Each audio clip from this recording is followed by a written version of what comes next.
Lo primero que golpeó mi nariz aquella madrugada fue la mezcla brutal de gas y carne carbonizada, una bofetada cálida que se quedó pegada a la garganta, como si quisiera arrancarme el aire.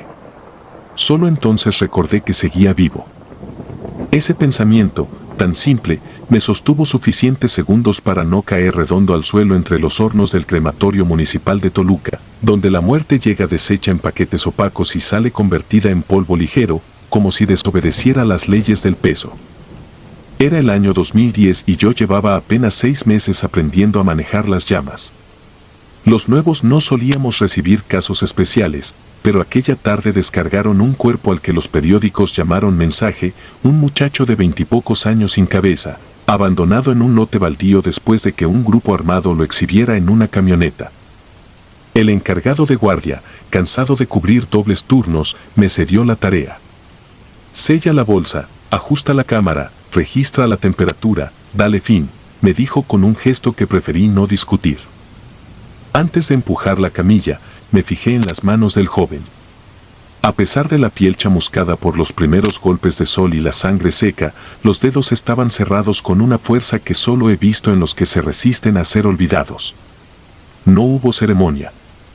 Giré la perilla, el horno rugió y el metal se tragó el cuerpo como si hubiese esperado justo a ese inquilino.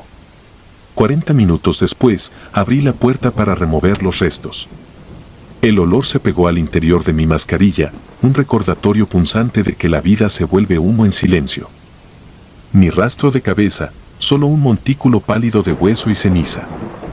A la medianoche me acosté en la litera de la sala de descanso, convencido de que dormiría 8 horas, pero apenas cerré los ojos, la oscuridad me mostró el contorno del joven plantado frente al horno que lo consumió.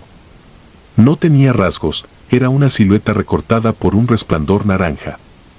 Al abrir los párpados, la imagen se deshizo. Pensé que era efecto de la fatiga.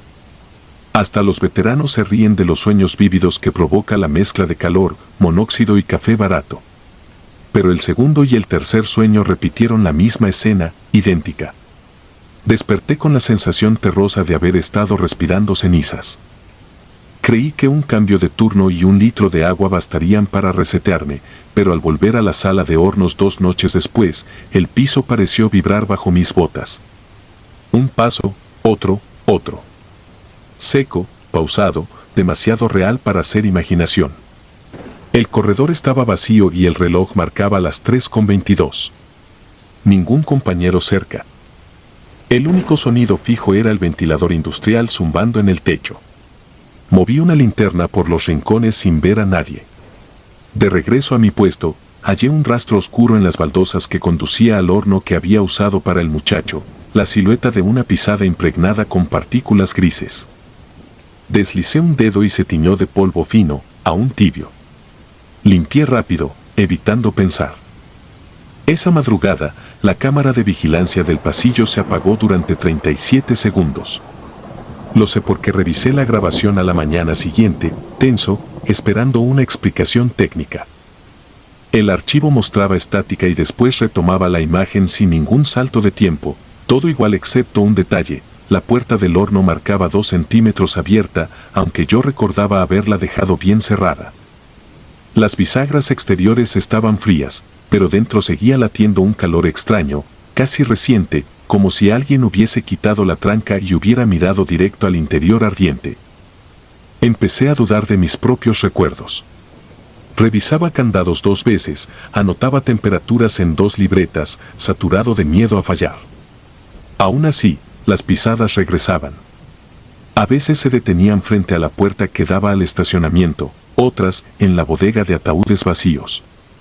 Siempre en pares, como un visitante sin prisa. No conté nada a mis colegas. Entre carcajadas mal pagadas y bromas pesadas, el crematorio exige un callo mental que no nace si uno confiesa terrores personales. Pasó una semana y, con ella, la idea de que tal vez todo era producto de la tensión. Para celebrarlo, acepté cubrir el turno de un compañero con gripe. Viernes por la noche, lluvias intermitentes, luz intermitente. A las 11 me llegó un cuerpo embolsado de urgencia, un hombre mayor con dengue hemorrágico. Nada que ver con el muchacho decapitado, me repetí. Cuando accioné el tablero, noté algo raro, el horno asignado no era el habitual. Por rutina, cada cámara tiene un código y un registro. La planilla indicaba la número 2, pero el sistema marcaba la 4, la misma que coció al joven. Una falla en la base de datos, pensé. Sin consultar, rodé la camilla hacia el horno 2, rompí el sello y la introduje. Apenas cerré la compuerta, los sensores alertaron de temperatura anormal en la cámara 4. El panel se iluminó en rojo, 500 grados centígrados y subiendo, aunque nadie la había encendido. Corrí a la puerta y sentí el hierro vibrando como un tambor vivo. El diagnóstico interno señalaba combustión espontánea. Tecleé el código de emergencia para cortar el gas. Nada. El termómetro escaló 10 grados más. El metal crujió con un sonido de huesos rotos y la puerta se abrió una línea. El resplandor naranja se filtró como un amanecer enfermizo. Retrocedí hasta chocar con la pared de acero inoxidable. Otra vez pasos. Esta vez detrás de mí. Sentí la vibración en el suelo antes de oírla. Giré justo cuando la luz del horno iluminó al visitante, un cuerpo carbonizado, más ceniza que carne, pero inconfundiblemente joven. No tenía cabeza. Caminaba torpe, con una rigidez que no parecía del mundo de los vivos ni de los muertos. El aire se llenó de polvo ardiente.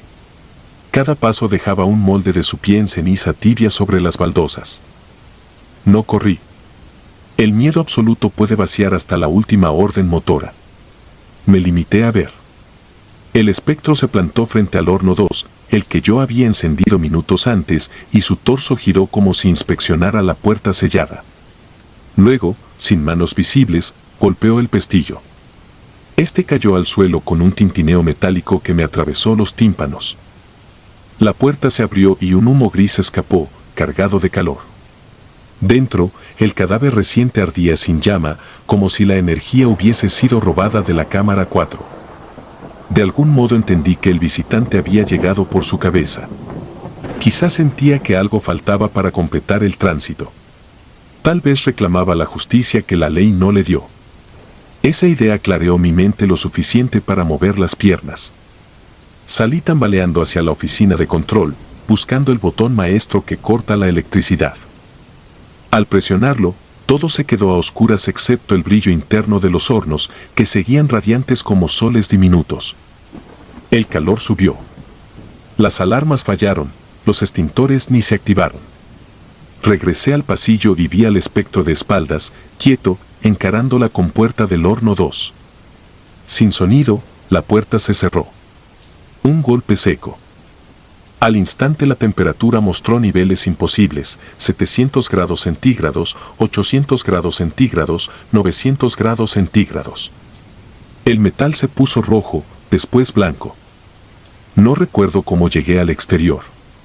Tal vez mi instinto reptil me arrastró entre pasillos. Desperté en el estacionamiento, con la lluvia evaporándose sobre el concreto caliente. Al volver la luz, los bomberos hallaron el crematorio impregnado de ceniza fina, todas las cámaras, incluso la 4, estaban abiertas y frías, como si hubiesen consumido su propia furia y se hubieran apagado por agotamiento. El lunes me presenté a renunciar. No ofrecí razones técnicas. Firmé mi baja y me llevé una caja con mi overol y 2 libretas. Quise borrar de mi vida aquel lugar, pero cada noche, al acostarme, aparece el sonido que se instaló en mi memoria. Pasos, 2, 3, pausa, 2, 3, como si los hornos siguieran teniendo algo que quemar. Han pasado 15 años. Me mudé, cambié de oficio y cubro fotos en funerales, ironías de la supervivencia. Aún así, al acomodar la cámara sobre mi pecho, siento el olor dulce que reconocí aquella madrugada. Entonces cierro los ojos y veo al joven sin cabeza frente al horno incandescente, inmóvil, esperando quizá que alguien nombre lo que falta para que el fuego lo olvide. Mientras nadie lo haga, los pasos seguirán buscando un piso donde quedar marcados.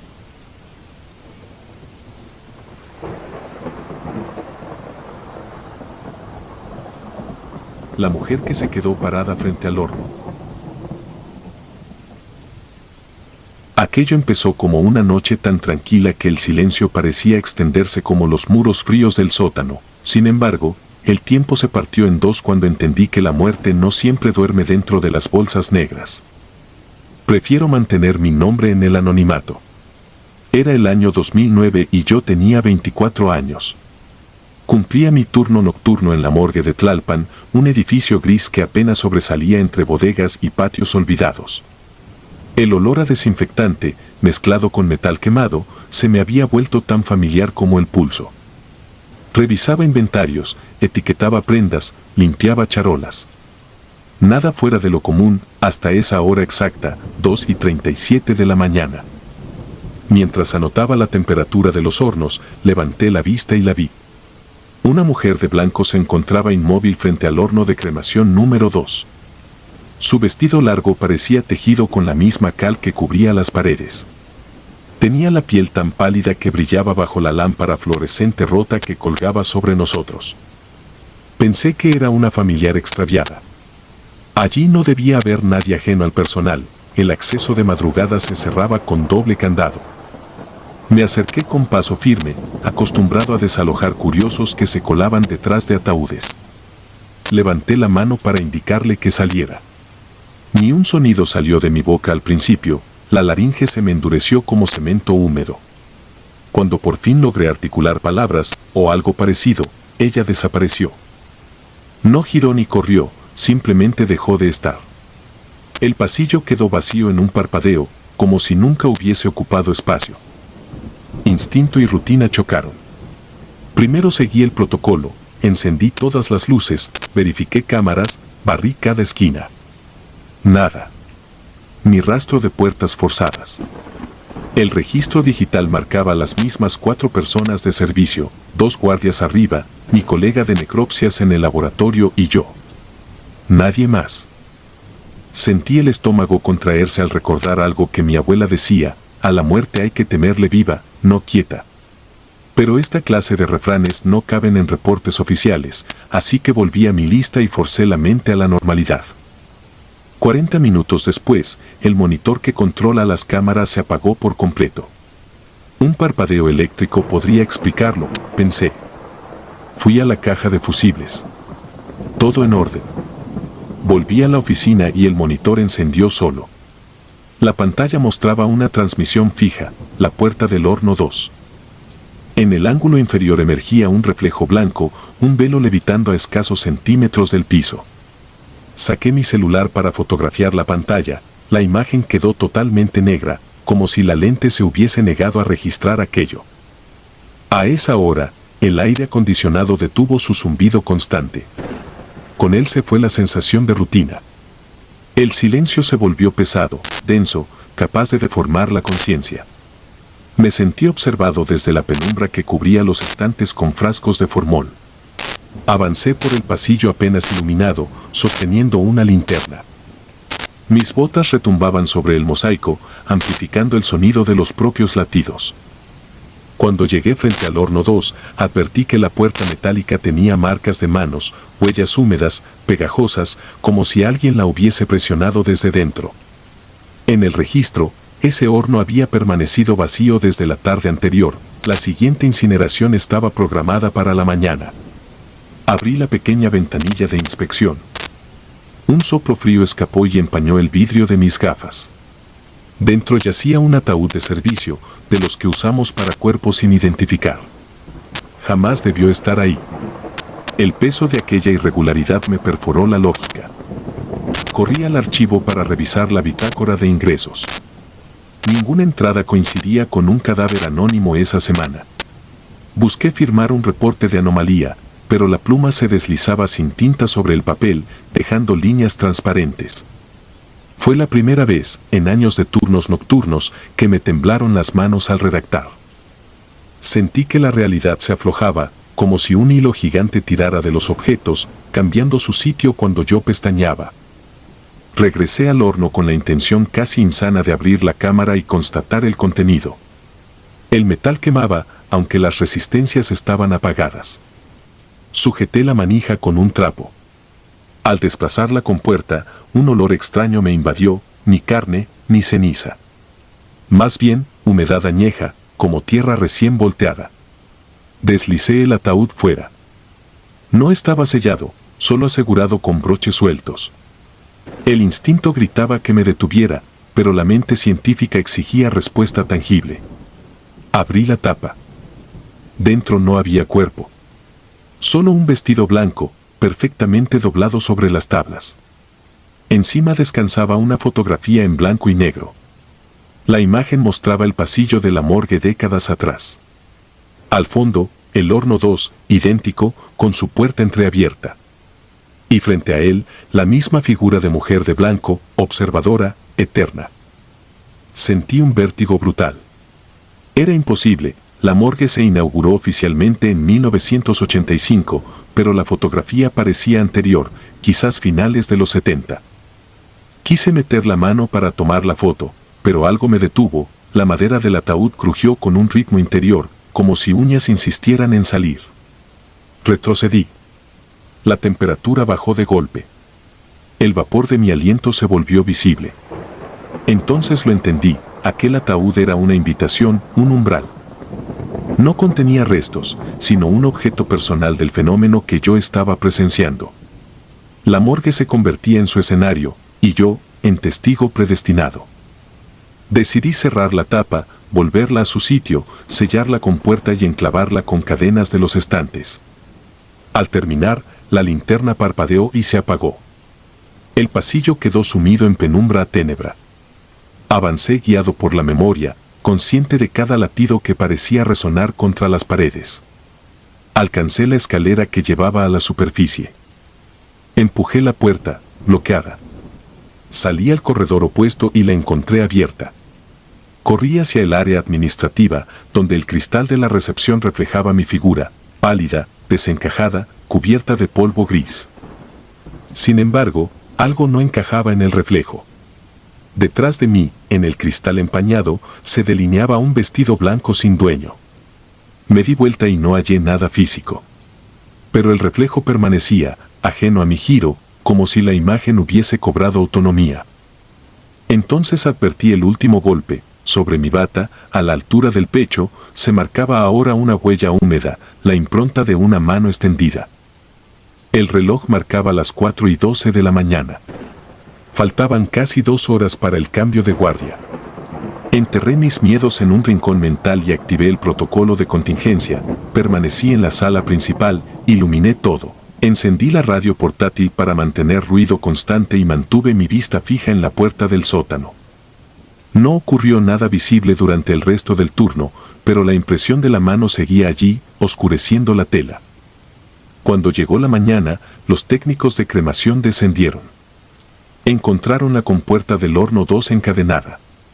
Registraron las cadenas como un acto de negligencia.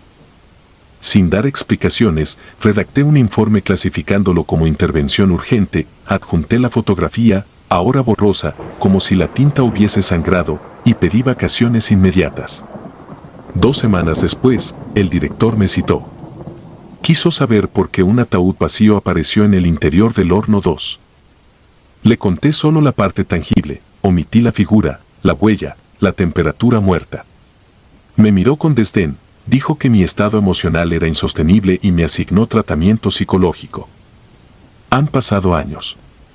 El uniforme cuelga en mi armario, con esa marca oscura que jamás se secó del todo.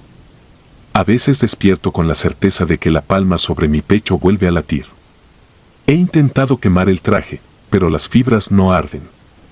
El vestido blanco y la fotografía desaparecieron de la morgue, según actas internas, nunca existieron. Cada 2 de febrero, a las 2:37 de la mañana, suena en mi teléfono una alarma que no programé. Sé que es ella, reclamando un testigo que cierre el círculo. Entiendo al fin que el verdadero incendio nunca ocurrió en el horno 2, prendió, silencioso, en mi memoria y arde sin consumir todo lo que toca, porque lo que toca ya no pertenece al mundo de los vivos. Horno vivo. Me llamo Rafael Cárdenas y todavía tiemblo cuando recuerdo aquel invierno de 1997, el año en que acepté el turno nocturno en el crematorio municipal de Ciudad Meoqui, Chihuahua. Yo era un técnico desempleado, con una esposa embarazada y un pagaré que vencía en 30 días. El anuncio en el periódico prometía doble sueldo por ambiente solitario y tareas ligeras. Me pareció un regalo y firmé sin pensarlo. El edificio se levantaba junto al Panteón Viejo, una nave rectangular sin ventanas, muros de bloc y un techo de lámina que retumbaba con el viento del norte. Dentro había 2 hornos a Thermic de los 70, una mesa metálica con rieles y una oficina en la que un ventilador oxidado giraba chirriando como un grillo enfermo.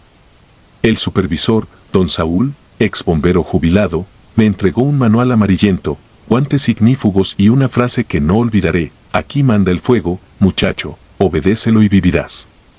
El manual describía una rutina casi mecánica: purgar la línea de gas, calentar la cámara a 800 grados, introducir el ataúd, sellar la puerta con una rueda dentada y esperar 90 minutos. Las primeras noches seguí el procedimiento con pulcritud militar. Los únicos sonidos eran el zumbido grave del quemador, el ronroneo del extractor y las notas distantes de mi radio de AM que captaba corridos viejos de la XCW. Todo parecía fácil, incluso monótono. La madrugada del 18 de enero llegó un servicio especial, un hombre sin identidad hallado en la carretera. Traía ataúd de madera ligera y solo un número escrito al carbón.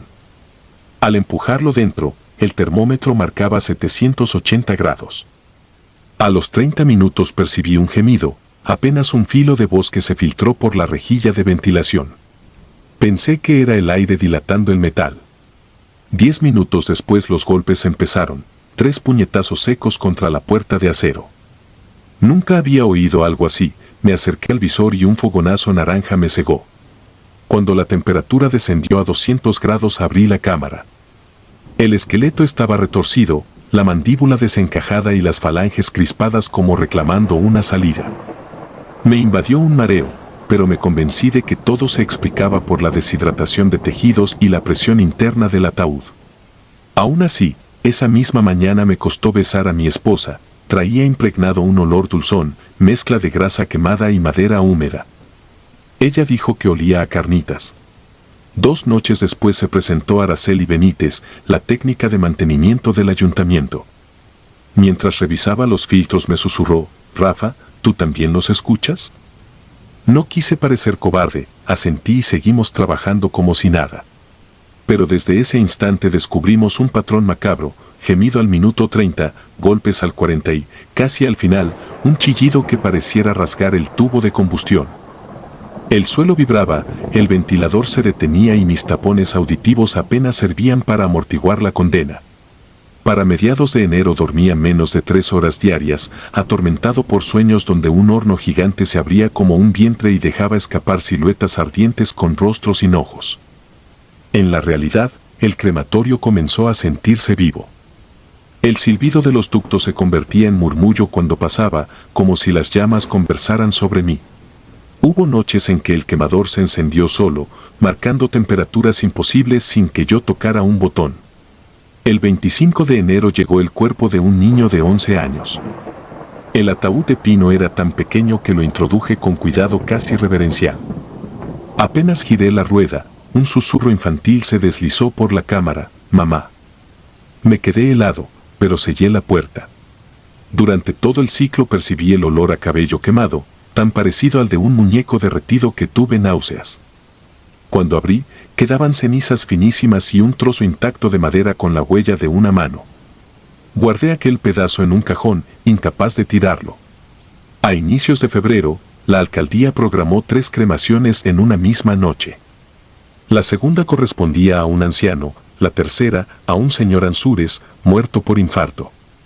Mientras ajustaba la válvula, la puerta golpeó con fuerza y una bisagra saltó, dejando la tapa del ataúd clavada en la pared como disco de sierra. Araceli se santiguó, su mano ensangrentada por una astilla.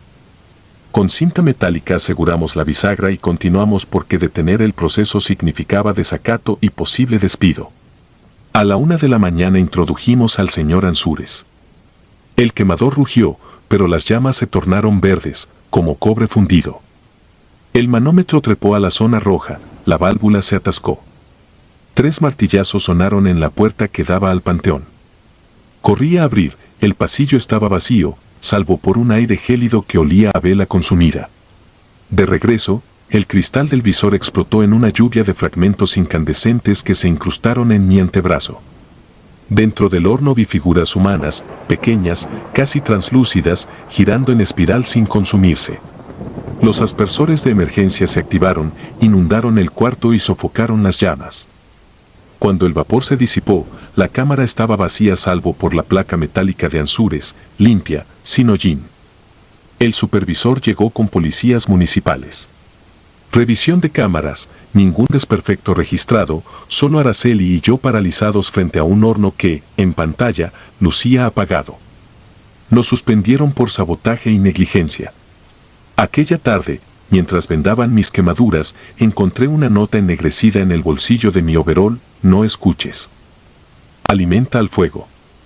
Reconocí esa letra, era la de don Saúl. En mi convalecencia investigué hemerotecas. Encontré un recorte de 1981, explosión en el mismo crematorio, un único herido, Esteban Cárdenas, mi tío al que la familia llamaba el Oveja Negra.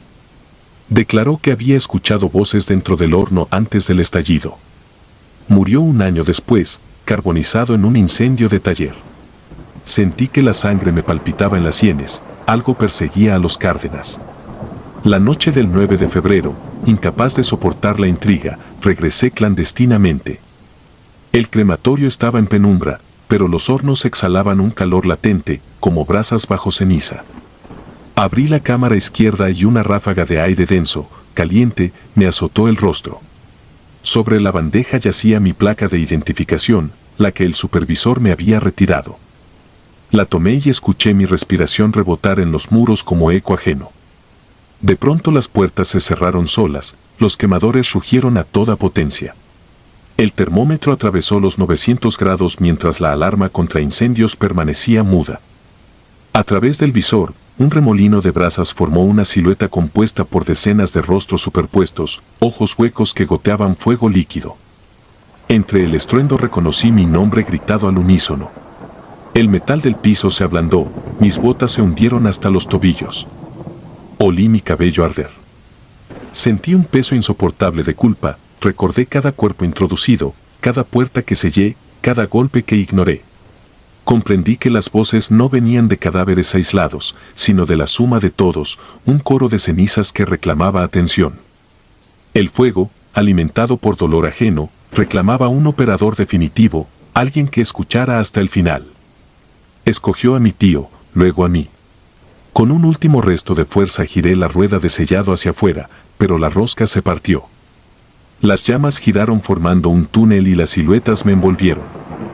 No hubo dolor, solo la certeza de que mi carne ya pertenecía al horno desde la primera noche. Al amanecer encontraron el crematorio cerrado y, en la cámara, un montículo de ceniza grisáceo con un reloj derretido encima. Nadie reclamó mis restos. El municipio clausuró el lugar y levantó un muro de tabiques alrededor. Sin embargo, cuando sopla el viento norte, los vecinos aún oyen un gemido que recorre los ductos y estalla en un grito agudo que provoca escalofríos. Dicen que si pasas por Meoqui y el ladrillo resuma calor, no te detengas. Algunos fuegos no se apagan, fingen dormitar y aguardan a su siguiente encargado.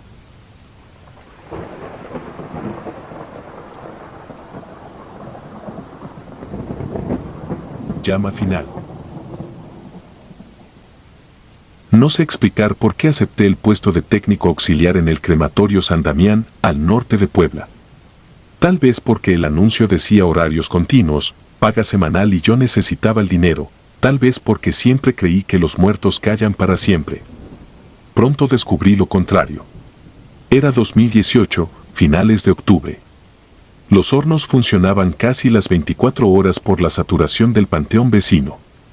La gerencia insistía en despachar cada servicio en menos de 40 minutos, ingresar, calcinar, pulverizar, sellar la urna, limpiar la bandeja y avanzar al siguiente. Quien se retrasara debía justificarlo en un reporte que nadie quería escribir. Yo llevaba 3 meses sin fallar, moviéndome como reloj bien aceitado. Hasta aquella madrugada de miércoles.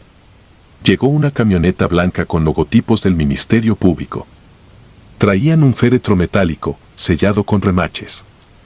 El personal forense me entregó la carpeta: María de los Ángeles Duarte, 25 años, causa de muerte, hemorragia interna tras colisión frontal.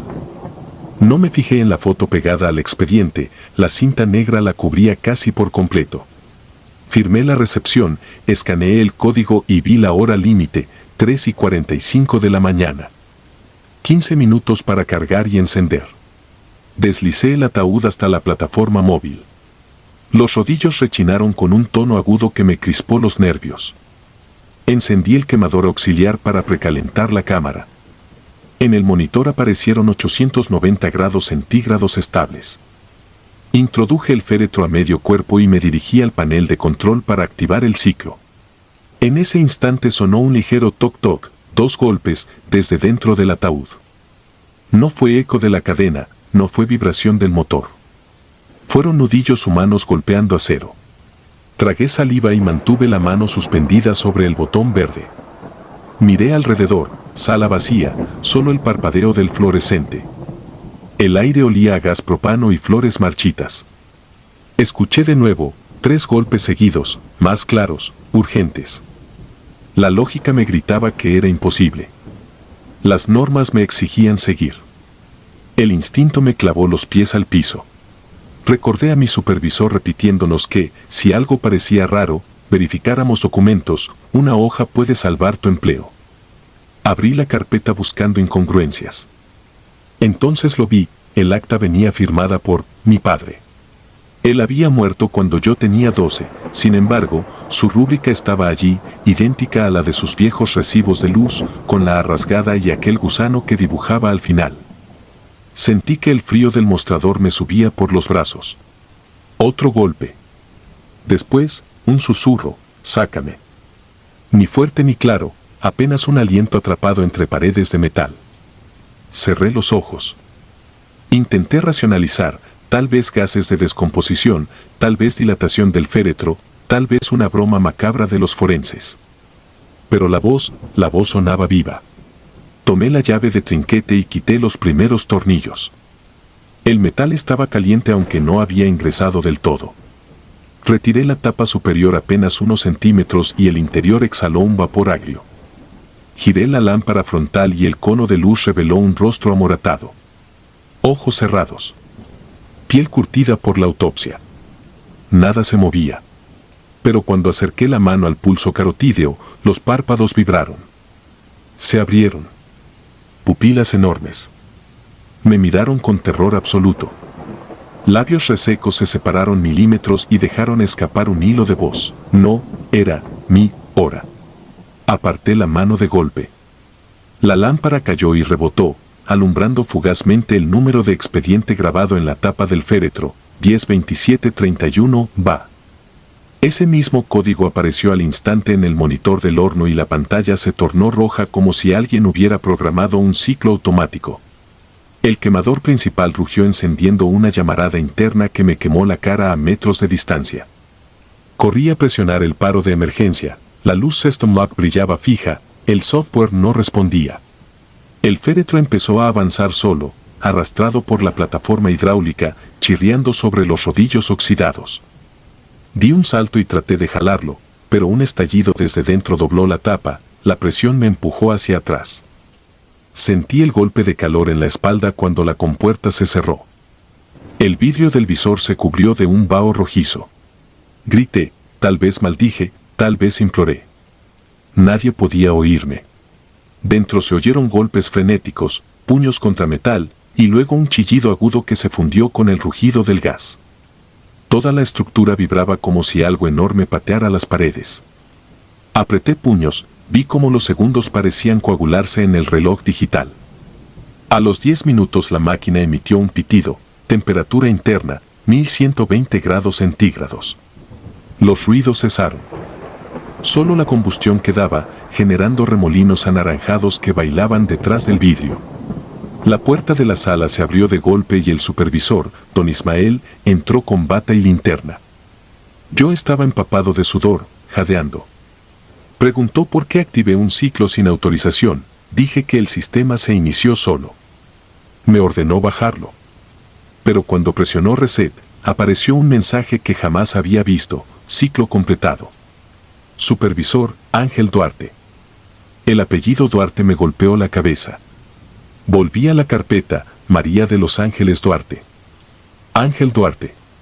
Mi supervisor prendió las alarmas de hallazgo irregular. Llegaron paramédicos, policía, personal de la fiscalía. 3 horas después lograron abrir la cámara ya enfriada. El féretro estaba colapsado, reducido a una lámina negra. Entre los restos hallaron algo que no debía estar allí, una pulsera de identificación hospitalaria con mi nombre completo y fecha de nacimiento. Y un mechón de cabello corto, color castaño, idéntico al mío. Me interrogaron hasta el amanecer. Revisaron cámaras, registros biométricos, bitácoras. De 2:55 a 3:48 de la mañana, todas las grabaciones eran estática. El archivo central se corrompió justo cuando la camioneta llegó. No localizaron al chofer ni al forense que me entregó el cuerpo. Los vehículos asignados al Ministerio Público aparecieron en sus garajes, sin haber salido esa noche. Los sellos de las puertas intactos. 2 días después, la Comisión de Protección Civil clausuró el crematorio San Damián por fallas eléctricas. Yo presenté mi renuncia. Nadie protestó. Aún sueño con el golpe metálico y aquella voz. A veces despierto con olor a gas propano en la almohada. Pero lo peor ocurrió hace un mes, cuando intenté donar sangre y la enfermera escaneó mi CURP. El sistema bloqueó la impresión del formulario. En observaciones apareció, en mayúsculas, paciente presuntamente fallecido. Acta de defunción emitida el 31 de octubre de 2018. Me quedé helada. Pedí ver la copia. Al pie del documento aparecía la firma de mi padre. La misma. Imposible de falsificar. La misma que firmó la entrega del cuerpo aquella madrugada. No he regresado a trabajar, vivo de reparaciones esporádicas y de la pensión que era de mi madre. A veces recibo llamadas mudas, siempre a las 3:45. Otras noches, cuando la casa huele a ceniza, juro oír un toc-toc en la cocina, como 2 nudillos sobre una puerta de acero. Si le contara esto a alguien, diría que estoy loca, que el remordimiento puede fabricar fantasmas. Tal vez sea cierto. Pero cada que un horno funerario enciende castiga más que restos, consume nombres, historias, fechas. A veces, en el estruendo del gas, queda un hueco para lo que aún respira. Si alguna vez firmas la entrega de un cuerpo, verifica 2 veces el nombre. Porque un documento cerrado dentro de un expediente puede dictar tu hora final, aunque tu corazón aún palpite. Yo no sé si estoy viva o solo sueño con brasas. Lo único seguro es que, para el registro oficial, mi llama ya se apagó.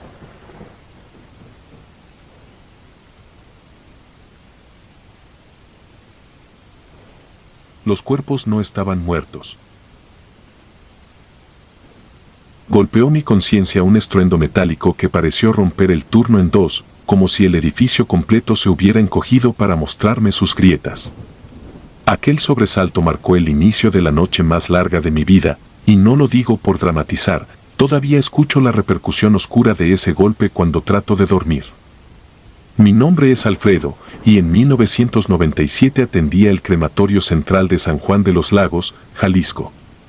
No era un oficio popular entre mis amigos, pero pagaba puntual y alimentaba cierta obsesión personal. Quería entender, de forma casi científica, cómo el fuego convertía una vida entera en un puñado de polvo liviano. El recalentador de gas rugía con habilidad feroz a las 3 de la tarde, momento en que llegaron 2 cuerpos procedentes de un choque en la autopista rumbo a León. Viajaban en la misma ambulancia fría, como si la tragedia se empeñara en mantenerlos unidos un poco más. El reporte de tránsito describía una colisión frontal con un tráiler. Al abrir las bolsas negras para la inspección, comprobé que el conductor, un hombre alto, piel tostada, había quedado con quemaduras parciales, mientras que el pasajero, algo más bajo y robusto, presentaba contusiones graves y costillas expuestas. Ninguno mostró signos vitales en el traslado. Sellé los formularios y avisé a mi compañero de turno, Mauro, que encenderíamos el horno 2 horas antes de lo normal para evitar acumulación de trabajo nocturno. La rutina dictaba todo: temperatura a 900 grados, flujo de aire calibrado, plancha metálica limpia. Introdujimos primero el cuerpo del pasajero. El tambor interno devoró los tejidos sin contratiempos. 8 kilos de fragmentos óseos cayeron al triturador y quedó lista la cámara para el conductor, el segundo difunto. Ajusté la camilla, deslicé la bandeja, activé el quemador y anoté la hora. A simple vista, nada difería de las centenas de procedimientos previos. Aún así, algo vibraba en el ambiente, como si los sensores captaran una microvariación que mis oídos humanos no lograban registrar. El movimiento aterrador ocurrió al minuto 27, justo cuando la combustión alcanza su fase más intensa. Sentado frente al panel de control, vi en la mirilla una sacudida brusca. El torso se elevó varios centímetros y luego se desplomó. Los manuales describen contracciones involuntarias debido a gases y tendones tensos, así que no me alarmé de inmediato. Pero un instante después, la mano izquierda del cadáver se alzó de nuevo y se aferró a la rejilla de protección interna. No fue un mero tic muscular, los dedos se articularon unos sobre otros, tensando los nudillos hasta blanquear la piel ennegrecida por la lumbre. Aquella visión heló mi estómago. La fuerza aplicada era suficiente para deformar la varilla. El cuerpo entero parecía luchar contra el espacio que lo contenía. El instinto quiso empujarme a accionar el botón de detención de emergencia, pero detuve el impulso. Frenar el quemador con un cuerpo dentro podía provocar un contraflujo de llamas y una explosión. Opté por observar, esperando que la tensión cediera. Pasaron 15 eternos segundos antes de que la mano, ya ennegrecida como madera carbonizada, cayera desprendida al piso del horno. El metal se cerró sobre ella con un crujido parecido al quiebre de un tronco seco. Después, la cámara recobró su quietud infernal. Terminada la cremación, Mauro y yo recogimos restos óseos y ceniza con la cautela habitual. Entre las herramientas metálicas hallé la mano calcinada, un fragmento rígido, aún crispado, conservando la forma exacta de aquel agarre desesperado. La depositamos en la trituradora junto con todo lo demás, en silencio absoluto, cada uno lidiando con su propio montón de preguntas. Esa noche descubrí la fragilidad de mi fortaleza mental. Al cerrar el portón del crematorio, sentí el temblor involuntario de las rodillas. El piso parecía inclinarse. El aire olía a diésel y a grasa, un cóctel que normalmente pasaba inadvertido, pero que ahora adquiría matices casi repugnantes. Caminé hasta mi cuarto de servicio, me dejé caer en la litera y cerré los ojos con la esperanza de un descanso rápido. No hubo sueño. Se formó en mi mente una escena repetitiva, la mano aferrándose en cámara lenta, rehaciendo su agarre una y otra vez. Cada vez que pestañeaba, la piel pareciera cobrar color y la fuerza incrementarse. Creí oír el chirrido del metal, aunque sabía que estaba a metros de distancia y que la sesión había terminado hacía horas. Durante 7 días, la imagen me persiguió. No importaba cuántas horas pasara leyendo manuales o revisando protocolos, en cuanto bajaba la guardia, aparecía la mano al rojo vivo, trepando en un ciclo interminable. En la segunda madrugada sin descanso efectivo, mi pulso se aceleró hasta el vértigo. Percibí hormigueo en los labios, un indicio de hiperventilación. Corrí al baño de empleados y me eché agua fría en la cara. En el espejo vi un reflejo pálido, ojos arropados por ojeras y la barba incipiente erizada como alambre. Para el tercer día intenté racionalizar la escena. Busqué datos de reanimación post-mortem, estudios médicos que indicaran contracciones extremas durante la cremación. Encontré referencias, cuerpos cuyas extremidades se flexionaban por acción del calor, espasmo termocontractil. La literatura hablaba de rodillas que se elevaban, mandíbulas que se cerraban. Sin embargo, ni un solo caso describía el agarre sobre una rejilla dentro de un horno a 900 grados, con fuerza suficiente para doblar acero. Lo que viví no encajaba en ninguno de esos artículos. La cuarta noche recurrí a la lógica supersticiosa que siempre había rechazado. Coloqué una pequeña medalla que mi abuela me entregó al graduarme, justo sobre la consola de control. Encendí veladoras en el archivador, a escondidas del supervisor, y recité mentalmente oraciones aprendidas en la infancia. Nada cambió. El horno rugía como bestia hambrienta. El zumbido del extractor giraba constante. En la pantalla, los dígitos fluorescentes bailaban su baile de rutina, temperatura estable, presión estable, tiempo restante. Llegó el séptimo día sin sueño completo, y con él, la sensación de que mis pies se afianzaban al suelo con plomo. Mis dedos temblaban tanto que derramé café sobre el uniforme. Las charlas casuales con Mauro mutaron a monosílabos tensos. Ambos evitábamos mirar fijamente la rejilla reparada, temerosos de que volviera a doblarse con un cuerpo nuevo. Cuando finalizó el turno, pedí vacaciones no programadas. El coordinador aceptó sin preguntas, mi rostro lo dijo todo. Tomé un autobús al pueblo de mis padres y dormí 3 días casi seguidos, despertando solo para tomar agua y tragar pan seco. Volví a la planta un mes después, con la mano aferrada grabada menos vívida, pero nunca del todo borrada. Mauro me contó que la instalación seguía operando sin incidentes. Ni una sacudida extra, ni un agarre imprevisto. Aún así, cada vez que la puerta del horno se cierra, mi mente repite el trayecto que separa la carne de la ceniza, recordándome cuán delgada es la frontera entre la quietud absoluta y la lucha final por aferrarse a algo. Hoy han pasado 27 años. Trabajo en un laboratorio de tejidos, lejos de los hornos, aunque el olor a carne quemada todavía emerge de los recuerdos a veces, como si la memoria liberara gases invisibles. A los nuevos pasantes les enseño técnicas de preservación, nunca historias de crematorios. Sin embargo, durante prácticas de anatomía, cuando piden ejemplos de contracciones post-mortem, mi mente regresa a aquel agarre fulminante. Y vuelvo a ver la mano, negra, rígida, aferrándose a la reja como un recordatorio brutal de que el fuego no siempre es la última palabra. Desde esa noche de 1997 entendí que hay preguntas que no se formulan en voz alta. Lo que se sacude dentro de un horno ardiendo quizás solo busca contarnos algo que no podemos comprender.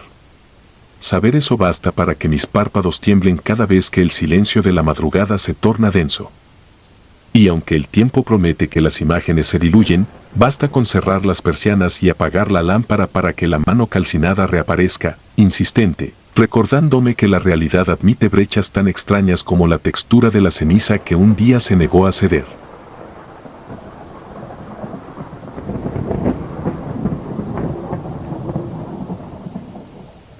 Las fotos malditas de la cámara 3. Jamás hubiera imaginado que un simple destello de luz, captado a las 3:07 de la mañana, tuviera la fuerza para torcer mi destino. Sin embargo, aquí estoy, sentado frente a la pantalla de un portátil que ya no reconozco como propio, luchando por mantener el pulso mientras relato aquello que ocurrió entre paredes frías y hornos rugientes. Mi nombre es Germán Luna, técnico forense adscrito al Servicio Médico Legal de Oaxaca desde 2018. En marzo de 2021, nuestra jefatura instaló un sistema de videovigilancia digital, orgullosamente vendido como Visión Total, 0 puntos ciegos. Nadie previó que aquella lente ofrecería algo más que prevención de accidentes. El primer mes transcurrió sin incidentes, cadáveres etiquetados, autopsias rutinarias, cremaciones programadas. Cada turno nocturno se parecía al anterior, hasta que la cámara dirigida al horno 3 comenzó a registrar la presencia de un hombre inmóvil, de complexión media, piel ceniza y ropas demasiado limpias para un entorno tan grasiento. Su aparición se repetía sin atraso un solo día. El reloj marcaba la misma hora con precisión quirúrgica. Nunca antes ni después. La puerta de acceso quedaba sellada, las alarmas antipánico permanecían sin dispararse y los sensores de movimiento no entregaban lectura. Era como si ese cuerpo fuera visible solo para la cámara. Al principio creímos que se trataba de un error de firmware, píxeles muertos formando un contorno engañoso. Analizamos cuadros fotograma por fotograma, la silueta resistía cada filtro y balance. Se definían los pliegues de la chamarra, los bordes de unas botas pesadas, la piel sin brillo. Un compañero más veterano sugirió actualizar el software. Nada cambió. El hombre seguía allí, de pie, con la cabeza levemente inclinada hacia la compuerta sellada del horno, como un visitante paciente. Cuando la soledad pesa, el personal de guardia busca distracciones absurdas. Una madrugada, la cuarta con apariciones, decidimos imprimir en alta resolución la secuencia completa. Queríamos bromear, colgar las imágenes en el corcho de la sala de descanso bajo el título Cliente frecuente. Seleccioné 30 fotogramas consecutivos y los llevé a la impresora térmica del archivo forense. El tóner olía a metal caliente mientras las hojas salían, cada una mostrando al desconocido desde un ángulo apenas distinto. Al observar la serie alineada sobre la mesa, sentí un picor casi imperceptible en los párpados, como si llevara horas sin parpadear. Guardamos las copias en una carpeta. Pensé que ahí terminaría nuestra anécdota, pero al amanecer siguiente llegaron los primeros síntomas: dolor de cabeza pulsátil, escalas de temperatura corporal que subían y bajaban como resorte, una náusea que no respondía a sal de uvas ni a antiácidos. Yo, terco, atribuí el malestar a la cafeína barata y al estrés de mover cadáveres con equipo insuficiente. Sin embargo, al reunirme con mis colegas noté el mismo tono verdoso debajo de sus ojos. Cada uno describía el mismo zumbido interno, la misma debilidad súbita. Ninguno relacionó la impresión fotográfica, al menos no todavía. Los turnos siguientes se complicaron. La cámara de horno 3 empezó a fallar justo después de capturar la imagen puntual de las 3:07. El monitor se cubría de ruido estático durante 40 segundos y luego volvía a la normalidad. El rostro del sujeto seguía sin definirse, ni cejas, ni boca, apenas una mancha más pálida en medio de la cabeza. Cada movimiento parecía al borde de un temblor, pero nunca llegaba a expandirse. Era una quietud forzada, cargada de una tensión que ningún insecto nocturno se atrevía a romper. Un martes decidí quedarme solo en la sala de control, dispuesto a presenciar la escena directamente desde la pantalla. Programé alarmas en mi celular para no quedarme dormido. A las 3:04, el silencio del sótano se sintió viscoso, casi líquido. El aire acondicionado emitía un soplido intermitente. Observé el cronómetro digital avanzar segundo a segundo. Cuando la marca alcanzó los 2 minutos, una línea horizontal cruzó el monitor, duró un segundo. Al despejarse, allí estaba, el hombre frente al horno, como previsto. La cámara, hecha para 1080p, ofrecía detalle suficiente para distinguir botones y costuras, excepto en su cara. Un manchón nebuloso borraba la identidad, como si la piel allí no obedeciera a la lógica de la luz. Terminado el lapso, la silueta desapareció y la imagen recuperó su nitidez total. Respiré sin darme cuenta de que había contendido el aire más de lo recomendable. Apagué los equipos y subí al vestíbulo. El mareo fue inmediato. Sentía las piernas flojas, los dedos de las manos palpitaron a ritmo irregular, la boca se me llenó de un sabor férreo. Al apoyar la palma en el mármol gris, noté el sudor mezclado con algo espeso. Al mirar, vi manchas diminutas de sangre. Parecían pinchazos de aguja. Limpié ansioso, temiendo contaminar la zona. La jornada terminó con 2 compañeros hospitalizados por fiebre hemorrágica sospechosa y un tercero desmayado en la morgue móvil. Todos habíamos visto las fotos impresas. Las autoridades sanitarias sugirieron algún virus respiratorio, pero los cultivos retornaron negativos. Cuando la doctora de epidemiología preguntó si habíamos manipulado químicos corrosivos, negué con seguridad. Callé la existencia de aquel dossier fotográfico. Tal vez por orgullo científico, tal vez por miedo a sonar supersticioso. Los síntomas escalaron. Las hemorragias nasales se volvieron diarias, la visión periférica se nublaba a ratos, los latidos parecían resonar fuera del pecho. Cada uno de nosotros empezó a aislarse, evitando hablar del tema, como si compartir la experiencia reforzara su poder. Una tarde, al revisar los expedientes de cremación de 2020, hallé algo que me heló las manos: un hombre no identificado, incinerado en horno 3 el 7 de agosto de ese año. Causa de muerte: politraumatismo, procedencia, carretera federal, rasgos distintivos, tatuaje en forma de llave en el antebrazo izquierdo. Busqué enseguida la secuencia de seguridad de aquella fecha, pero el disco duro mostraba sectores dañados justo en ese lapso. Nadie había comentado una falla similar antes de 2021. Sospeché que nuestro visitante podría estar relacionado con aquel caso sin nombre, quizá un extraviado cuya partida quedó mal documentada. Decidí volver a las impresiones guardadas. Al abrir la carpeta, sentí un escozor en la nariz.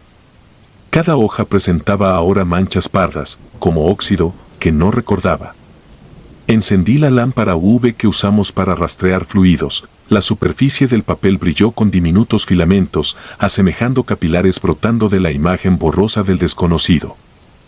Me negué a seguir mirando. Quemé los documentos en la bandeja de descarte biológico, ajustando la válvula de gas hasta que el papel se volvió ceniza volátil. Aspiré el olor acre con la esperanza de zanjar la cadena de contagio. Mi mejor amiga en el turno, Selena Martínez, no tuvo la misma fortuna.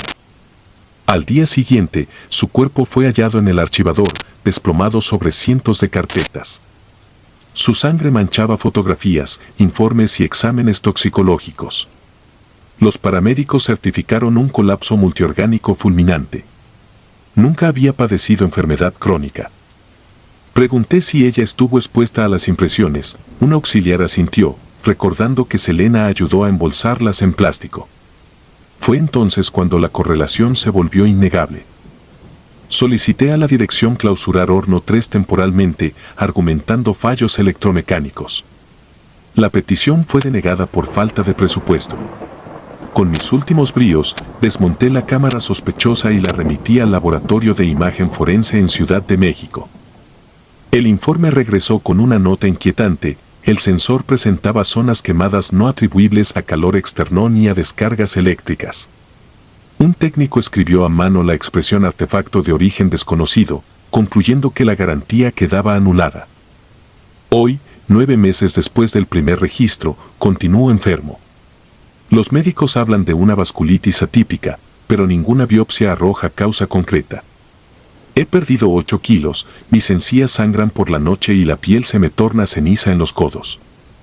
Cada madrugada, a las 3:07 exactas, despierto con el recuerdo vívido de una figura que observa, eternamente quieta, frente a un horno industrial que ya no controlo. No necesito cámaras para saber que sigue allí. Dentro de mí, algo registra su atención, como si piel y nervios se hubieran convertido en sensores involuntarios. Si alguien encuentra este relato, no encienda las luces del sótano de Oaxaca sin antes cubrir los ojos, jamás mire una imagen impresa proveniente de Horno 3. Lo que la cámara reveló no pertenece a la lista de causas de muerte aceptadas por la ciencia. Es una presencia que infecta a través de la mirada, una huella luminosa capaz de sembrarse en la sangre ajena. Y mientras mi pulso se debilita sobre el teclado, solo me resta confiar en que estas palabras testifiquen las consecuencias de revelar aquello que la noche prefiere mantener invisible.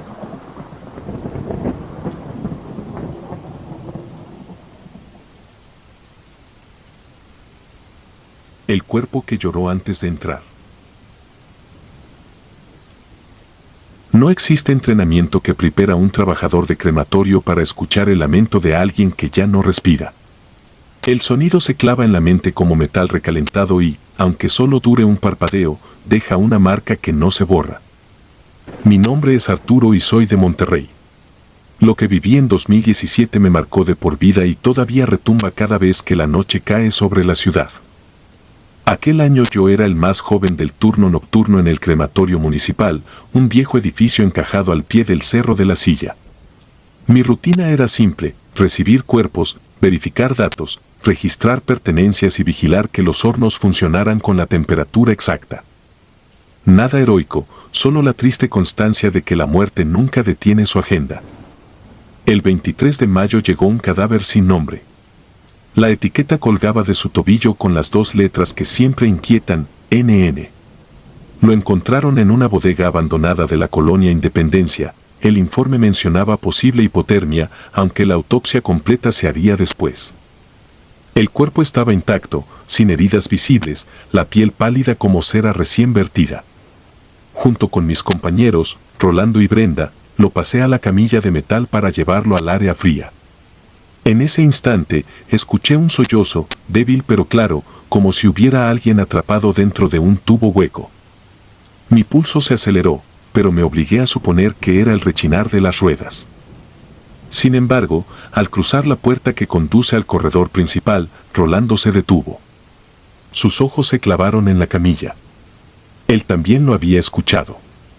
Ninguno dijo nada. Los reglamentos prohíben conversaciones cerca de los cuerpos, así que continuamos el desplazamiento con la mandíbula tensa. Dejamos el NN en la cámara número 3, marcamos hora y temperatura, luego nos dispersamos hacia nuestras tareas. A las 2 de la mañana encendí el horno para una cremación programada. Revisé que la flama alcanzara los 900 grados, rellené el formulario digital y, cuando me giré, la luz de la cámara 3 parpadeó. Corrí a revisar los fusibles, pero todo estaba en orden. Volví a la sala de hornos y encontré la puerta de la cámara 3 entreabierta. El candado seguía puesto, solo que colgaba suelto. Empujé la puerta con un guante y un aire gélido me envolvió. Dentro, la camilla estaba vacía. El cuerpo NN ya no estaba.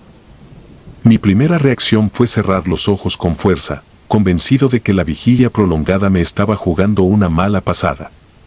Pero el agujero seguía ahí, brillante y helado. Revisé las cámaras de seguridad. En la pantalla, el pasillo mostraba una sombra alargada que se movía hacia el área de carga. Tomé la linterna y corrí, pensando en un robo de órganos o en un intento de ocultar evidencia. No encontré a nadie. Solo un rastro de humedad que serpenteaba por el piso, como si hubieran arrastrado algo recién bañado. Seguí esa huella hasta el horno 2, mi unidad de respaldo. La compuerta estaba cerrada, aunque yo la había dejado abierta horas antes para enfriarla. Toqué el metal, frío, anormalmente frío para un aparato que había estado activo el día anterior. Activé la inspección interna. Cuando la pequeña ventanilla se iluminó, el sudor me nubló la vista. El NN estaba allí, acostado boca arriba. No mostraba quemaduras, pero sus mejillas estaban húmedas, y por la comisura de los labios se formaba una línea brillante que goteaba lentamente. No se trataba de sangre ni de ningún fluido común. Parecía agua. Un olor a flor marchita llenó el aire, como jardines abandonados bajo el sol regiomontano. Sellé el horno, registré la anomalía y busqué a mis compañeros. Rolando revisaba archivos en la oficina principal, Brenda limpiaba la sala de autopsias. Les informé del hallazgo con señas, tratando de mantener la calma. Ambos palidecieron pero siguieron el protocolo. Sacamos al NN del horno para un examen rápido. Seguía rígido, pero notoriamente húmedo, como si hubiera sido sumergido en un río helado. Las huellas dactilares se habían borrado, dejando la piel lisa. Pasamos la luz UV y notamos surcos sobre el pecho, semejantes a pequeñas arrugas que se abrían y cerraban como si el tejido respirara. Decidimos mantenerlo en observación dentro de la cámara 6, bajo doble llave. Era la primera vez que activábamos ese nivel de seguridad para un cadáver anónimo. Con todo cerrado, intenté concentrarme en las planillas de mantenimiento. Pero exactamente a las 3:17 escuché otro sollozo, esta vez prolongado, resonando a lo largo del conducto de ventilación. El aire pareció llenarse de estática, las paredes vibraron con una frecuencia baja que hizo temblar las luces. El sonido se repitió 3 veces, cada vez más cercano. De pronto se escuchó el pitido del detector de movimiento ubicado en la cámara 6. Revisé la pantalla, la puerta metálica se balanceaba, golpeando el marco con lentitud casi monótona. Volví a tomar la linterna. Rolando se quedó vigilando el panel, mientras Brenda preparaba un botiquín por si alguien se desmayaba. Al llegar, encontré el candado intacto, pero la puerta se movía como empujada por ráfagas inversas, absorbiendo el aire del pasillo. Abrí y apunté la linterna. El Anan estaba sentado, doblado hacia adelante como un muñeco descompuesto, la barbilla pegada al esternón. De su nariz goteaba agua que caía en la bandeja y formaba un charco oscuro. El pecho se alzaba con un movimiento mínimo, pero innegable. A mi espalda sentía a Rolando paralizado. Brenda, a 3 pasos, respiraba tan rápido que parecía hiperventilar. Necesitábamos confirmar la ausencia de signos vitales. Coloqué el estetoscopio sobre el tórax. Una vibración tenue me recorrió el brazo, no era un latido convencional, sino un golpeteo irregular, como un tambor lejano bajo capas de piedra. La piel estaba fría, pero bajo la superficie, el músculo parecía tensarse y relajarse con lentitud. Saqué el termómetro digital, 22 grados, muy por encima de la temperatura común de un cuerpo sin vida en la cámara fría. La sala entera empezó a llenarse de humedad, Las paredes transpiraban pequeñas perlas que resbalaban hasta el piso. Rolando quiso llamar a emergencias, pero la red interna se quedó sin señal. Brenda apuntaba cada dato en un cuaderno, pero la tinta corría sobre el papel, formando manchas que recordaban rostros deformes. Yo intentaba mantener el control, recordando los cursos de anatomía forense: un cadáver no revive, un cadáver no llora. La evidencia contradecía cada manual. Ante la imposibilidad de moverlo de nuevo, decidimos esperar la llegada del supervisor al amanecer. Cerramos la puerta, abatimos las luces y regresamos a la oficina para registrar todo. El reloj marcaba las 4:15. Faltaban 2 horas para el relevo y el ambiente se sentía más denso que el concreto. A las 5 en punto, el sistema de alarma contra incendios se activó, aunque ningún sensor térmico lo justificaba. Corrí hacia la sala, un vapor denso salía por las rendijas del horno 2. Pensé que había prendido solo, pero cuando abrí la compuerta no vi fuego. Una niebla blanca escapó e inundó el pasillo. Dentro, la bandeja estaba vacía y el metal se cubría de gotas heladas. El cuerpo había desaparecido nuevamente. El sonido del llanto se alzó justo detrás de mí, golpeando directo en los tímpanos. Me giré con la linterna levantada. Nada. Solo el pasillo invadido por neblina, la pintura descascarada, los focos titilantes. Entonces lo comprendí: no se trataba de una presencia queriendo huir, era un recuerdo atrapado en ese cadáver, reproduciéndose una y otra vez, como un casete arruinado que se rebobina sin fin. Sin darme cuenta, las lágrimas me rodaban. No era miedo únicamente, era la forma en que aquel lamento obligaba al corazón a recordar que sigue latiendo y puede romperse por compasión. Cuando llegó la mañana, el supervisor halló todo inundado. El ANA nunca apareció, la bitácora electrónica borró los registros de ingresos y la cámara 6 lucía impecable, sin rastro de humedad. El comité de investigación concluyó que nuestro turno sufrió un evento de fatiga extrema combinado con alucinaciones auditivas colectivas. Fuimos reubicados. Yo acepté sin protestar, sabía que ningún expediente contaba la historia completa. Aún así, cada 23 de mayo, cierro las ventanas de mi departamento en San Nicolás y aumento el volumen de la televisión, porque en ningún otro momento del año el aire huele tanto a flor marchita ni se escucha con tanta claridad el sollozo de alguien que jamás supo cómo se llamaba.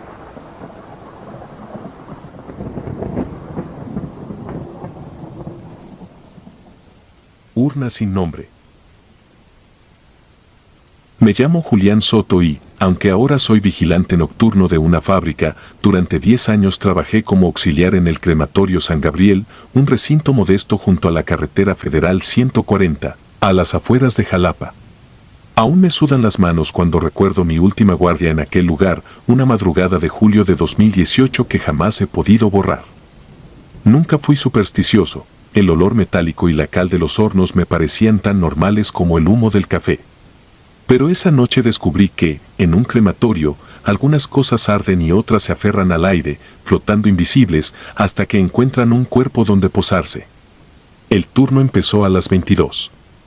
Mi compañero Marco se había reportado enfermo y el administrador no pudo conseguir reemplazo, así que yo cubriría solo. Encendí la única lámpara del pasillo principal, revisé que el horno 3, el más viejo, estuviera apagado y anoté en la bitácora que las cenizas de 2 servicios seguían enfriando en la cámara metálica. La urna de mármol verde destinada a la señora Domínguez reposaba sobre la mesa fría, sellada, al lado aguardaba una caja simple de pino para don Ernesto Salas. Todo lucía en orden, salvo un detalle, un sobremanila encima de la urna, con mi nombre escrito a mano y sin remitente. Dentro encontré la copia de un acta de defunción y un croquis infantil dibujado con crayones rojos. Mostraba una pequeña silueta de vestido, de pie frente al crematorio, sosteniendo algo entre brazos. No había palabras, solo flechas que señalaban la puerta de servicio. Pensé que era broma de Marco, lo guardé y seguí con mi ronda. Afuera, el viento traía olor a tierra mojada. El generador zumbaba distorsionando cada silencio. Aunque era julio, sentí frío al pasar frente al horno 3. En el piso polvoriento había huellas menudas, como si un niño descalzo hubiese corrido en círculos. Me agaché, acaricié la marca de un talón diminuto y el polvo se deshizo entre mis dedos como una piel vieja. A las 23:17 golpearon la puerta de metal. Cuando la abrí, una niña de no más de 9 años me saludó con la mano. Traía vestido blanco con flores azules y cargaba un oso de peluche gris. Su cabello, empapado por la llovizna, brillaba bajo la lámpara exterior. Mi abuelita me envió, dijo, sin mirarme directo, quiere sus cenizas. La frase me perforó los tímpanos, era idéntica al primer servicio que atendí en 2008, cuando otra niña pidió las cenizas de un abuelo que no existía.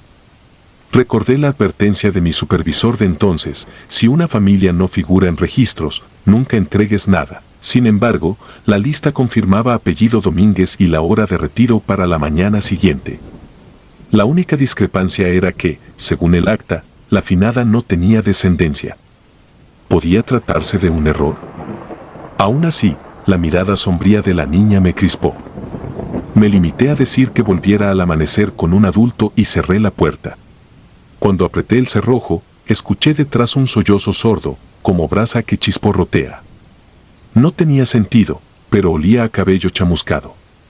Regresé a la sala principal y encontré el sobre manila abierto. El croquis ahora mostraba el crematorio desde arriba, con una línea roja que conducía del exterior directo al horno 3. Mi respiración se volvió pesada, sentí que el dibujo emitía calor. Guardé el sobre en el cajón y quise distraerme limpiando bandejas, pero cada chapa metálica que levantaba crujía como hueso fracturado. En el corredor, la luz parpadeó 3 veces y se apagó. Me quedé a oscuras algún segundo interminable hasta que el generador reinició. Al encenderse, el pasillo estaba lleno de polvo en suspensión, flotillas grises que parecían formar un rostro antes de dispersarse. A la 1:06 un estruendo metálico vibró en el techo. Creí que una lámina se había soltado por el viento, pero el radar de seguridad marcó movimiento dentro del horno 3, un sensor que solo se activa con calor o presión interna. El horno llevaba días sin usarse. Fui hasta la compuerta y apoyé la palma, fría. Sin embargo, algo raspaba detrás, como uñas sobre ladrillo. Recordé que en 2015 ese horno falló y abrió la puerta en plena cremación, el operador murió por inhalación. Desde entonces lo sellaron y solo se usa emergencias. Volví corriendo a la oficina y marqué al administrador, pero su celular estaba fuera de servicio. El reloj avanzaba lento y mi mente veía a la niña clavada frente a la puerta, creciendo en la negrura. Tomé valor y decidí revisar cada sala con la cámara de mano. En la pantalla térmica vi silueta humana de baja temperatura en el pasillo lateral, altura aproximada de un niño. Caminé hacia allí con el corazón desbocado, la cámara dejó de captar justo al llegar. Solo hallé pequeñas huellas que resplandecían como brasas al espejo de la lámpara, para luego desvanecerse. A las 2:40 escuché la puerta principal abrirse sin llave. Me asomé, la niña estaba dentro, estática, mirando la urna de mármol. El oso colgaba de su brazo torcido, sus ojos de vidrio parecían burbujas hirviendo. Abuelita quiere irse, murmuró, y la bombilla estalló sobre ella. Oscuridad. La luz de emergencia alumbró solo medio pasillo, la niña había desaparecido. Supuse alucinación, pero el cristal de la urna tenía huellas infantiles manchadas de hollín. Decidí encerrar la urna en la bóveda de seguridad, una cámara subterránea donde guardamos restos sin reclamar. Bajé por la rampa de concreto, con la urna abrazada al pecho. El corredor olía a colilla apagada. En la penumbra, sentí peso extra dentro del recipiente, como si la ceniza se licuara y golpeara las paredes de mármol. Al llegar al fondo, la puerta de acero se atascó, luché con la manija mientras algo detrás de mí musitaba un arrullo. Un aliento helado me rozó la nuca y, sin pensarlo, arrojé la urna dentro y cerré de golpe. No vi nada, pero mi oído registró el tintineo de una risita seca tras la puerta. Subí a trompicones. El pasillo principal estaba cubierto de ceniza fresca, como nevada gris. De pronto, el sensor del horno 3 chilló y el display mostró 900 grados centígrados, temperatura imposible sin gas ni ignición. La compuerta vibraba, lista para ceder. Me arriesgué a acercarme y noté algo escrito con hollín sobre el metal, ya viene. Un estruendo sacudió los muros y el horno se abrió de golpe, una humareda densa se alzó, formó la figura de la niña, luego de una anciana cuya boca ardía como crisol. Ambas fusionadas en una masa volátil chillaron con voz de quemazón: «Dame lo que es mío». Corrí hacia la salida de emergencia. La luz se extinguió detrás como telón cayendo. Al llegar a la puerta, encontré la urna de nuevo en mis manos, caliente, pulsante, como corazón recién extirpado. El mármol se resquebrajó y un polvo oscuro comenzó a escapar, dibujando la silueta de la niña en el aire. Intenté soltarla, pero la tapa parecía soldada a mis dedos. Con todas mis fuerzas la lancé contra el suelo de concreto. Explotó en un estallido sordo. Cenizas se elevaron formando un remolino que engulló la sala. La presión del aire cambió, un zumbido me perforó los oídos y luego, silencio absoluto. Desperté al amanecer, tirado junto a la puerta, con el uniforme empapado de sudor y las manos negras. Las urnas seguían sobre la mesa, intactas. No había ceniza en el suelo ni huellas diminutas. Pensé que todo fue un desvarío, hasta que vi el sobre manila quemado a la mitad y, entre las cenizas, un botón de vestido infantil derretido como cera. El archivo de cámaras mostraba interferencia desde las 23:17 hasta las 3:03. Nadie entró ni salió según los registros, pero en un fotograma difuso, justo a las 2:41, se distingue la mano pequeña de una niña tocando la tapa de la urna. Renuncié ese mismo día. Creí que la pesadilla terminaría, pero cada julio, a la misma hora de la madrugada, encuentro un sobre anónimo bajo mi puerta. Contiene un dibujo nuevo, siempre de la misma niña. El último muestra un edificio que no reconozco, una flecha roja señala un nicho vacío y, al pie, la fecha de mi propio fallecimiento escrita con ceniza. Ahora trabajo de noche porque ya no puedo dormir. Escucho pasos menudos en cada pasillo que vigilo, cada clic del ventilador me huele a hueso al rojo vivo, y cuando cierro los ojos siento la urna latiendo otra vez entre mis manos, pidiéndome que cumpla una entrega que jamás debí aceptar. Sé que algún día el croquis marcará justo la puerta de mi casa, y entonces no tendré donde esconder las cenizas que llevo dentro.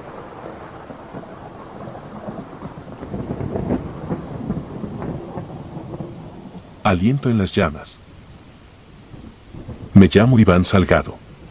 En 2018 trabajaba como operador nocturno en el antiguo crematorio municipal de León, Guanajuato. Quienes no han pasado una madrugada entre hornos industriales creen que el terror allí proviene de lo que entra: cuerpos fríos, ataúdes mal sellados, historias trágicas. Con los años descubrí que el miedo verdadero nace de lo que sale: el humo, los crujidos metálicos y, a veces, algo que parece un susurro cuando las llamas ya deberían haberlo reducido todo a polvo. Aquel miércoles de mayo recibimos el cadáver de un hombre sin identificar hallado cerca de un canal de riego. No llevaba documentos ni huellas legibles, había pasado días en el agua. La fiscalía, urgida de liberar espacio, autorizó la cremación inmediata. Mi compañero Ernesto y yo firmamos la cadena de custodia de rutina. El informe anotaba muerte por asfixia accidental, pero al llegar el cuerpo aún conservaba un calor pegajoso, como si las bolsas plásticas no hubieran dejado escapar la última tibieza. La sala de preparación olía a desinfectante barato y gas propano. Revisé que la etiqueta coincidiera con el expediente NN1805 Guanajuato. El protocolo exige medir el peso para ajustar la potencia del horno. La báscula marcó 5 kilos más que el promedio para su estatura. Lo atribuí a la humedad en los tejidos y seguí adelante. Sin embargo, al cortar las bridas de la bolsa noté que los pulmones parecían hinchados, el tórax se elevaba apenas, como si absorbiera aire desde algún pliegue invisible. Cerré los ojos y conté hasta 3, pura imaginería, me dije. Encendimos el retor número 2 a 900 grados centígrados. El ladrillo refractario vibró mientras la turbina aspiraba oxígeno. Ernesto empujó la plancha metálica hacia el interior y en ese momento escuchamos un sonido que heló la sangre, un ah grave, prolongado, tan húmedo como el bramido de un fuelle oxidado. Ambos detuvimos el movimiento por un segundo. Gas acumulado, murmuró Ernesto sin mirarme, y terminó de introducir la bandeja. El portón hidráulico cayó con un golpe seco. Me obligué a no parpadear hasta que los sellos se inflamaron. Volví a la consola para monitorear la combustión. Durante los primeros minutos la cámara superior se ilumina en naranja uniforme, luego pasa a un blanco enceguecedor. Esa progresión nunca falla. Aquella noche el gráfico mostraba picos erráticos. Las llamas subían y bajaban como si algo se agitara dentro, bloqueando el flujo. Pensé en ropa húmeda o en un marcapasos explotando, pero el expediente indicaba, sin dispositivos metálicos. Ajusté las válvulas, el silbido del gas se volvió un jadeo. El crematorio contaba con una mirilla de cuarzo, un pequeño ojo redondo al centro de la puerta, que rara vez usábamos porque el resplandor quema la visión. Aún así me acerqué guiado por una inquietud pueril. Entre el fuego creí distinguir que los labios ennegrecidos se abrían, formando la palabra aire. Retrocedí bruscamente y tropecé con el carrito de urnas vacías, derramando ceniza antigua sobre mis botas. Ernesto soltó una risa nerviosa, pero no dijo nada. Prefería fingir que no había oído mi exclamación ahogada. A los 40 minutos, cuando debíamos iniciar la etapa de pulverización, la alarma de presión disparó un chirrido agudo. El horno marcaba 300 grados centígrados menos de lo necesario, imposible con los quemadores al máximo. De pronto las luces del salón parpadearon y la computadora se apagó. Un corte eléctrico local no afectaría el suministro de gas, pero sí el sistema de cierre. Corrí al panel manual para accionar la ventilación de emergencia. El sello se abrió apenas un par de centímetros, un chorro de humo gris, denso como algodón húmedo, me envolvió el rostro. Adentro se oyó otro gemido, más corto, casi infantil. Instinto más que valentía me obligó a bajar la palanca hasta liberar la puerta. La nube caliente plagada de motas negras arrastró un olor agrio, distinto del tejido carbonizado. Era similar a tierra fresca y humedad de caverna. La bandeja debía estar incandescente, pero allí, bajo el resplandor titilante, la vi palpitando, como si respirara. Ernesto retrocedió. Yo encendí la linterna del móvil, la piel sobresaliente del torso, ahora partida, se inflaba y desinflaba a un ritmo lento, negando toda lógica térmica. Un estruendo metálico retumbó en los ductos de extracción. Algo viviente, o que pretendía vivir, arañaba en lo profundo del laberinto de acero. Sentí el empuje del aire caliente girar en sentido contrario, succionado hacia la sala. El humo trazó espirales y, durante un segundo, bosquejó siluetas humanas pegadas al techo, contorsionándose cuando la presión cambió. Cerré los ojos y tiré del interruptor de nitrógeno para sofocar cualquier llama residual. No funcionó. El manómetro marcaba vacío, como si el gas hubiera sido aspirado desde otro lado. Ernesto colapsó de rodillas, tosiendo, cuando la segunda alarma, falta de oxígeno ambiental, puso su chillido sobre los demás ruidos. A tientas lo arrastré hasta la puerta principal, que se trabó a medio abrirse. El seguro magnético necesitaba corriente. Con la vista nublada por emisiones irritantes, busqué el hacha de emergencia y golpeé el cristal. Antes de romperlo escuché, en el corazón mismo del horno, el eco de varios golpes, respuestas a los míos, como si alguien imitara el ritmo que mis manos imprimían sobre el vidrio. Logramos salir a la rampa de carga. El aire de madrugada parecía un bálsamo helado. Acto reflejo, presioné el botón de corte de gas externo. Los ventiladores se apagaron al instante. Desde la calle no se oía nada, solo un murmullo residual que salía por la chimenea. El mismo aire, susurrado, ahora fragmentado por la distancia, multiplicado por todo el sistema de tubos como un órgano enfermizo. Los bomberos tardaron 15 minutos. Al ingresar, con trajes aislantes, hallaron la sala a temperatura ambiente y sin rastro de flama. Dentro del horno reposaba la bandeja aún húmeda, pero vacía. Ni hueso ni tornillo ni ceniza. El ladrillo refractario mostraba marcas similares a huellas dactilares impresas desde dentro. El informe oficial, que luego firmé, habló de posible implosión súbita y fallo de succión que provocó la expulsión completa de los restos por la chimenea. Nadie explicó las marcas ni el peso extra inicial. Esa misma noche despedí a Ernesto, renunció entre convulsiones de llanto. Yo intenté seguir en el turno, convencido de que el miedo es otra válvula que uno aprende a abrir y cerrar. Pero el viernes, mientras calibraba el Retor 3, escuché respirar al compresor central con un ritmo idéntico al de aquellos pulmones imposibles. Me marché sin firmar la bitácora. Han pasado 7 años. Ningún inspector consiguió que aquel horno volviera a encender sin disparar la alarma de presión.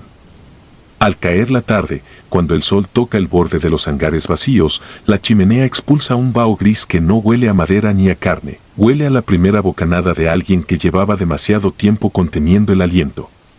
A veces, al cerrar los ojos, siento que todavía fluye dentro de mí ese aire prestado, tibio y denso, obligándome a recordar que el fuego no siempre destruye, a veces libera lo que jamás debió encenderse.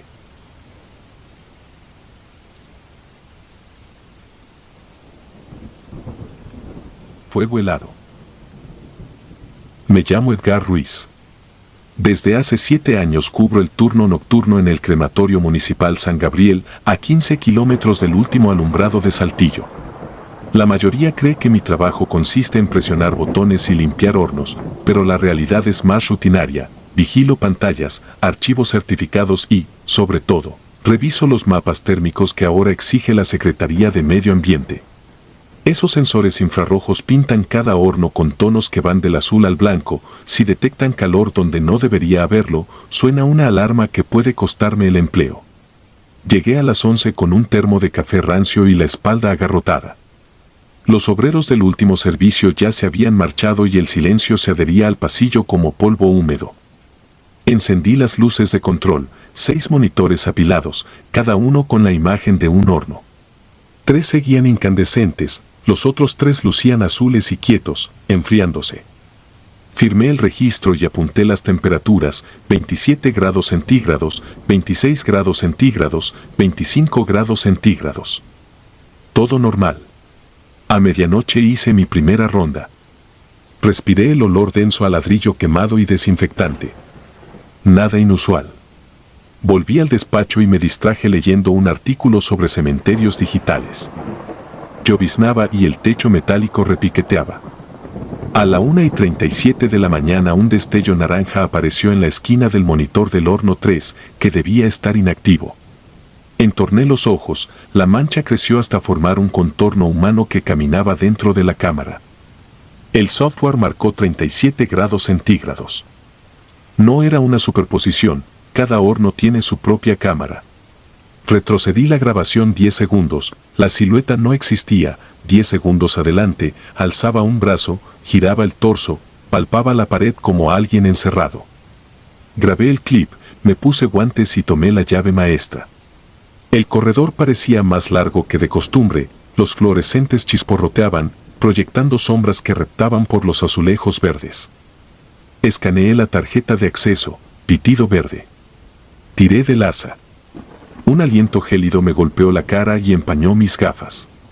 Alumbré el interior, acero limpio, sin brasas, pero docenas de huellas abiertas, manos y dedos, marcaban la cámara como si alguien hubiera intentado salir. Cerré de golpe. Corrí al control. En el video, la silueta se dirigía a la puerta justo cuando la abrí. Después, la imagen se fundía a negro. Algo había salido. Activé el protocolo de apagón parcial. Todas las luces pasaron a modo de emergencia. El sistema térmico inició un barrido del edificio y apareció un punto naranja moviéndose por el techo, siguiendo el ducto de ventilación central, hacia la sala de urnas vacías. El aire olía a ozono, como después de un rayo. La puerta de la sala estaba entreabierta, nunca debía estar así fuera de horario. Empujé con un dedo. Un coro metálico me recibió, cientos de tapas vibraban sobre estantes de acero. El punto ardía en la repisa central. Una urna cromada, modelo básico, estaba abierta, la tapa en el suelo. Comprendí, la cosa buscaba un recipiente. Sentí un crujido a mi espalda, pero no me giré. Apreté la urna con ambas manos y la cerré. Un frío punzante atravesó los guantes y me dolieron los dedos como si estuvieran dentro de hielo seco. Algo tiraba de la tapa. Grité, apenas un jadeo, y corrí al horno 1, todavía a 900 grados centígrados. Violé el protocolo y abrí la compuerta, una llamarada me abrazó el rostro. Lancé la urna dentro. El termógrafo del teléfono estalló en rojos y luego en blanco, como una cámara sobreexpuesta. La fuerza que me sujetaba cesó. Cerré y sellé la puerta. Me dejé caer. A las 4:10 de la mañana llegó el ingeniero Ramírez. Le mostré el video, no habló. Apagó el horno, esperó a que bajara a 400 grados centígrados y lo abrió. La urna era una masa fusionada al ladrillo, sin ceniza. Solo quedaba un polvo vítreo gris. Lo guardó en una bolsa marcada muestra dinámica y redactó un informe, posible fallo de sensor. El turno quedó suspendido. Pasé 2 semanas en casa con todas las luces encendidas. Diagnóstico: estrés agudo. Los médicos recetaron ansiolíticos. Cada noche, al cerrar los ojos, veía manos pegadas a un túnel metálico. El 18 de noviembre recibí un correo sin remitente. Adjuntaba la captura térmica del instante exacto en que la silueta se contraía dentro del horno.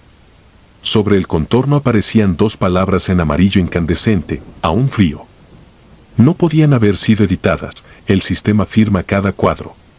Desde entonces, cualquier superficie reflejante me devuelve un destello naranja en el rabillo del ojo. A veces la temperatura de mi cuarto sube sin razón, otras baja de golpe y se empaña el cristal. He pensado en mudarme, pero temo que la cosa no esté atada al crematorio sino a la puerta que yo abrí. Escribo esto el 1 de agosto de 2025. Afuera el verano muerde con 35 grados centígrados, pero mi sala marca 14 grados centígrados. El portátil acaba de abrirse solo en la carpeta de imágenes, ahí está la captura. El contorno ha crecido, ahora ocupa todo el marco y late con un brillo lento. Bajo la figura se lee un mensaje nuevo, formado por píxeles rojos que no estaban antes: abre. Cierro el equipo. Sobre la tapa de aluminio queda la huella fresca de una mano perfecta, sin líneas dactilares. El frío se mete en mis pulmones y entiendo que el fuego, cuando está realmente helado, ya no quema, devora desde dentro. Si este archivo llega a tus ojos, recuerda, hay hornos que no deberían abrirse y cámaras que nunca mienten. Si ves una pared de acero con huellas sin dueño, no las limpies. Corre. El calor que falta en ellas podría estar buscándote.